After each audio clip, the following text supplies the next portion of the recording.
नमस्कार। हमारा आज का विषय है, क्या विनती अरदास या प्रार्थना बेकार जा सकती है। जवाब है कि सिर्फ सच्ची श्रद्धा पर ही निर्भर नहीं करता, बल्कि कर्मों पर भी निर्भर करता है कि वे किस भाव से किए जा रहे हैं। प्रार्थनाएं हो या अरदास हो या विनती हो, वे बेकार भी जा सकती है तब जब व्यक्ति का अपना ही नज़रिया सही नहीं है, तो वह जो भी प्रेयर कर रहा है, जो भी ईश्वर से मांग कर रहा है, वह जो भी वाहिगुरु से चाहता है, वह बेकार ही जाएगा। भाव अगर कोई व्यक्ति उस व्यक्ति से भय खा रहा है जो उसे दुश्मन दिखाई दे रहा है, जबकि वह असल में उसका दुश्मन है ही नहीं, मतलब उसका दोस्त है, देखना वाला नजरिया ही सही नहीं है। व्यक्ति अपने अविश्वासी भ्रमचाल के कारण सही ही नहीं देख पा रहा होता, वह खुद तो झूठा और अविश्वासी होता ही है, इसलिए वह ये भी नहीं देख पाता कि वह विश्वासी और सच्चा इंसान कौन सा है। वे खुद भी दोस्त को दुश्मन मानते हुए उसके साथ बार बार दुर्व्यवहार करते जा रहा होता है, जिसके साथ उसे दुर्व्यवहार नहीं करना चाहिए। जबकि इसके विरुद्ध जो विश्वास पात्र है, वह अच्छी सच्ची दोस्ती होने के कारण उसे माफ करते जा रहा होता है। जिसने उसे बार बार माफ किया है, उसके बारे में अगर कोई बुरा मांगेगा, गलत मांगेगा, तो क्या कुदरत उसका बुरा या गलत करेगी? नहीं, बिल्कुल भी नहीं करेगी। ऐसी सभी प्रार्थनाएं बेकार जाती हैं जो अविश्वास या अंधविश्वास को लेकर की जा रही होती है। अविश्वास भी अंधे अविश्वास की बात कर रहे हैं। व्यक्ति को पता होना चाहिए कि ईश्वर के कर्म कैसे हैं। वे सुमति के संगी होते हैं, ना कि कुमति के।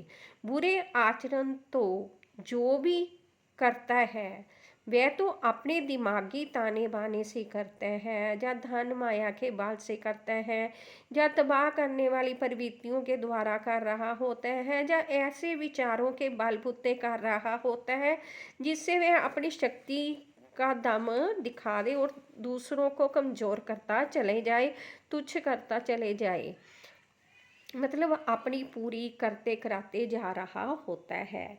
जबकि सही आचरण तो उस ईश्वर की के शक्ति बल का प्रयोग करते जा रहा होता है। जो हो रहा है अच्छा हो रहा है, इस धारणा का पालन करते जा रहा होता है। दुख देते रहने वाले के लिए भी सुमति दुख नहीं मांगती, बल्कि ये मांगती है कि हे ईश्वर, इसे सुमति दो ताकि ये कुकर्म करने से रुक जाए, मेरा बुरा करने से रुक जाए और इसका अपना जीवन भी अच्छा बन जाए, सही बन जाए। बुरा व्यक्ति अगर विपत्ति में हो, भले ही सुमति उसका साथ दे पा रही हो या ना दे पा रही हो, परंतु खुश नहीं होती कि वह प्रॉब्लम में है, बल्कि वह प्रार्थना कर रही होती है कि हे प्रभु, इसको ऐसा बना दो कि जे इन हालातों का मुकाबला कर सके, जे हालात इस पर भारी ना रहे, जे मुकाबला कर पाए, ताकि परिस्थितियाँ इसे बर्बाद ना करें, ना कि ये इंसान मज़े ले रहा होता है। परंतु हाँ, ये ज़रूर होता है कि ये देख रहा होता है कि कर्म के फल वैसे ही होते हैं जैसा कोई बीज बीज रहा होता है, फिर चाहे वह देवता हो या दानव हो। कुदरत के नियम किसी के साथ भेदभाव नहीं करते। सुमति की प्रार्थनाओं में दम होता है। जी पहले दूसरों के लिए ढेरों प्रार्थनाएं करती है और फिर अपने लिए करने को जाती है। पहले अच्छी देन देती है दुआओं के रूप में, और फिर सारा ब्रह्मांड इसकी सुनने लग जाता है। यूं ही नहीं कि कुमति की कोई प्रार्थनाएं कबूल नहीं होती। अगर कोई पश्चाताप करते हुए नया मौका चाहता है, तो उसे कुदरत बार बार मौके देती है, परंतु जब वह हर बार कुछ अच्छा प्राप्त कर लेने के बाद धोखा देने लग जाता है, तो ये जरूर कहरबान होती है। और कुदरत जब कहरबान होती है तो व्यक्ति कहीं का भी नहीं रहता। फिर इसकी जहाँ सुनी भी जानी चाहिए, वहाँ भी इसकी अनसुनी होने लगती है। सुमति की पहली सोच तो ये होती है कि ईश्वर जानते ही हैं कि उसे क्या चाहिए, क्यों चाहिए, किस लिए चाहिए। इस तरह ये बहुत लंबा समय समझौते करते जा रही होती है, जिससे खुद ब्रह्मांड भी खुश होता है, वो ये मिलता है। वह सोचता है कि मैं कुछ दे भी नहीं रहा, परंतु फिर भी ये खुश है। तब ब्रह्मांड इससे खुश होते हुए इसे ये सिखाता है कि तुम मांगो, क्योंकि बिना मांगे या रोए तो माँ भी बच्चे को दूध नहीं पिलाती, तो फिर मैं तुम्हें कैसे वह दे दूँ जो तुम्हें चाहिए। इसलिए तुम मांगना सीखो मुझसे, खुद मांगो कि कैसे चाहिए। ऐसे इनका आकर्षण का नियम काम करने लगता है। जब ब्रह्मांड की इजाजत होती है तब इनकी हर प्रार्थनाएं सुनी जाती है, हर अरदास पूरी होती है, हर विनती इनकी पूरी हो जाती है। जबकि कुमति तो शुरू से ही मांगना सीख लेती है कि कैसे मांगना चाहिए, कैसे प्राप्त करना चाहिए। जहाँ नेकी को पहले जानबूझकर ब्रह्मांड अनदेखा कर रहा होता है, उसके अनदेखा करने के पीछे भी ब्रह्मांड का एक इरादा होता है, क्योंकि वह नेकी के इरादों की दृढ़ता को देखने के लिए ऐसा कुछ करता है। और जब जिन्हें की पास हो जाती है तो ब्रह्मांड इनकी हर छोटी बड़ी खुशी बड़ी आसानी से इसे दे रही होती है। और कुमति जहाँ पहले मनचाहा प्राप्त करते जा रही होती है, ढोंग से या किसी और माध्यम से, या जानबूझकर टाल मटोल करती रहती है, प्राप्त होने के बाद अपने संकल्प, अपनी कस्में, अपने वादे पूरे नहीं करती, तो धोखे के कारण बाद में इसे अनचाहा पाने को मजबूर होने भी पड़ता है। सुमति पहले संघर्ष करती है, फिर सुखद जीवन को आसान करते हुए पाती है। कुमति पहले सुखद, फिर सारा जीवन पिछला संघर्ष करते हुए उलझती फिरती रहती है।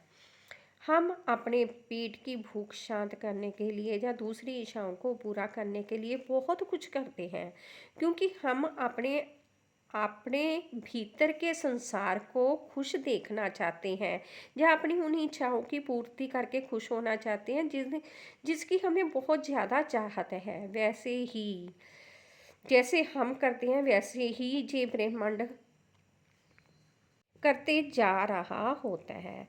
हम जिस ब्रह्मांड का हिस्सा होते हैं वह भी हमारी इच्छाओं को पूर्ण करने के लिए बहुत कुछ करता है, क्योंकि हम उनके लिए ही तो कर्म करते जा रहे होते हैं। फिर वह हमारी क्यों नहीं सुनेगा, वह हमारी सुनता है। हम उनके लिए कर्म कर रहे हैं, वह भूख और इच्छाओं को मारते हैं जो शरीर या हमारी लुक को खराब करते जा रहा होता है।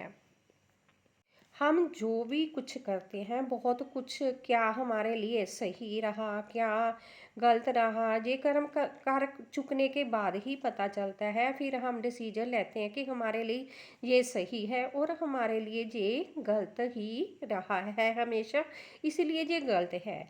हमें भी नहीं पता होता कि क्या हमें वफा करेगा, क्या नहीं, कौन सही है, कौन गलत है, क्या अच्छा है, क्या बुरा है, कौन भरोसे के लायक है, कौन नहीं। चाहे सब कुछ हमारा अपना है या हमारे सामने होता है, इसलिए वैसे ही ईश्वरीय संसार होता है।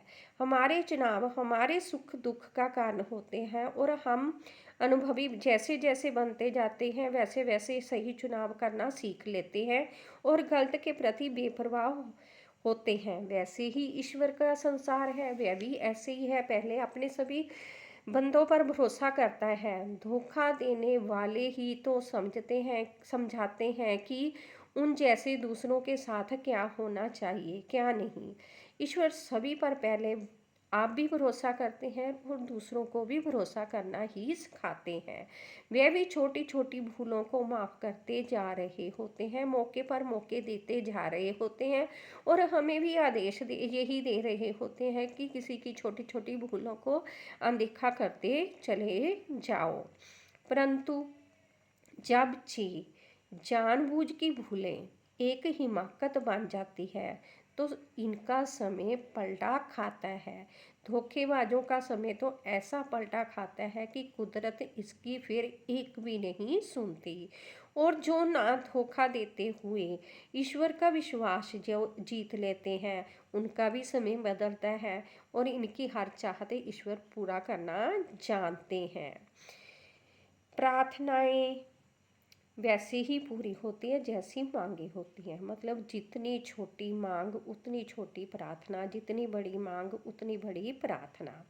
जितना समय का सुख चाहिए उतने समय की प्रार्थनाएं। मतलब हमेशा अगर हम चाहते हैं कि हमें ये सुख मिलता ही रहे तो हमें प्रार्थनाएं भी वह रोज ही करते चले जाने चाहिए। प्रार्थनाएं अवश्य पूरी होती है। श्रद्धा भाव ही नहीं, कर्म भाव भी ईश्वर देखते हैं कि कौन उनके प्रति जो है वह विश्वास पात्र है और कौन उनके प्रति अविश्वास पात्र है। कौन ईश्वर पर अंधविश्वास कर रहा है, उसकी भी जी ईश्वर आंखें खोलना चाहते हैं कि अंधविश्वास सही बात नहीं होती है। अंधा विश्वास हो या अंधा अविश्वास हो, ईश्वर पहले इन्हें ठोकर देते हैं ताकि इन्हें सूरत आए कि ये क्या गलती कर रहे हैं, अपने आप को समझे। अगर कोई व्यक्ति ये सोचता है कि ईश्वर होते ही नहीं है, वह ये नहीं सोचते कि अगर वह नकारे जा रहे हैं तो क्यों नकारे जा रहे हैं, अपने अस्तित्व में ढूंढने का प्रयास ही नहीं करते कि हमारी प्रार्थनाओं में कहाँ कैसा किस तरह का खोट है, उसे बाहर नहीं निकालते तो ये प्रार्थनाएं कैसी सुनी जा सकती है। प्रार्थनाएं तो सभी की सभी लगती हैं, सभी की सभी पूरी होती हैं अगर व्यक्ति ईश्वरीय विश्वास में रहकर उसे पूरा करते जा रहा होता है और कर्म बीज ऐसे बीजते जा रहा होता है जिसके फल अच्छे ही होते हैं। अगर वह दूसरों के लिए बुरा मांगते चला जा रहा है तो उसे बदले में बुरा ही प्राप्त होगा। अगर वह दूसरों के रास्ते की अड़चन बनते जा रहा है तो उसे उसके रास्ते की अड़चन बनती ही जाएगी। ईश्वर वह नहीं कर सकते, मतलब किसी के कर्मों के फल को वह नहीं बदल सकते। जो जैसा बीज बीजता है वह उसे हर हाल में प्राप्त होता है। हाँ, ये जरूर है कि ईश्वर उस व्यक्ति के लिए एक शक्ति बन जाते हैं ताकि जो उसे नहीं पसंद उसे भी सहन करके वह वक्त निकाला जा सके। सही कर्म हो, सही श्रद्धा हो तो ये हो ही नहीं सकता कि व्यक्ति की विनती, अरदास या प्रार्थना बेकार चली जाए। वह हर हाल में पूर्ण होती है अगर व्यक्ति सुचेत होकर कर्म कर रहा है और सुचेत होकर ईश्वरीय भक्ति करते जा रहा होता है। धन्यवाद हमारे विचार ध्यान से सुनने के लिए। खुश रहें, खुशहाल रहें, हर खुशी आपके पास रहे। वीडियो अच्छी लगी तो लाइक, कमेंट और शेयर ज़रूर करना। धन्यवाद। सुख हो या दुख व्यक्ति के अपने कर्मों का होता है, परंतु अगर व्यक्ति के पुण्य इकट्ठा किया हो तो वह विनती करने से